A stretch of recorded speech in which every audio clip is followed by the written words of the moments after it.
মই পইচাৰ কাৰণে গান নাগাওঁ, তই গুৱাহাটী আহিবি তোক মই এয়াৰপৰ্টতে পইচা দি পুতি দিম। তো প্ৰথমতে সেই বেকগ্ৰাউণ্ড ভইচ কৰি লাষ্টত বৰ লগা হ'ল মোৰ। মই এবাৰ হেৰিক কৈছিলোঁ, আমাৰ কি নাম ইয়াৰ তেৰা চুনু গাই যে কি নাম হিমেশ ৰেশমি। তাত তিনিখনমান চিনেমাত মই হাবিং কৰালে মোক, তাৰপিছত তাকো এদিন মাতিছে, পুনে যাবলৈ ওলাইছে। মই সেইদিনা আমি গোটেইবোৰ তাৰপিছত মই ক'লোঁ, মই হামিং গাবলৈ নাযাওঁ, যদি গান আছে গান গাবলৈ যাম, হামিং চামিং নহ'ব, বন্ধ কৰি দিয়া।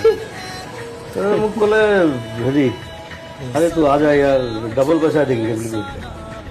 সেইটো কৈতো আৰু মৰিলে। মই বোলো মই পইচাৰ কাৰণে গান নাগাওঁ। সেইটো ডাইলগ মোৰ ৰৈ পিনালত আছে। মই পইচাৰ কাৰণে গান নাগাওঁ, তই গুৱাহাটী আহিবি তোক মই এয়াৰপৰ্টতে পইচা দি পুতি দিম। তাৰপিছত ফোন চোন নাই আৰু বহুত দিন।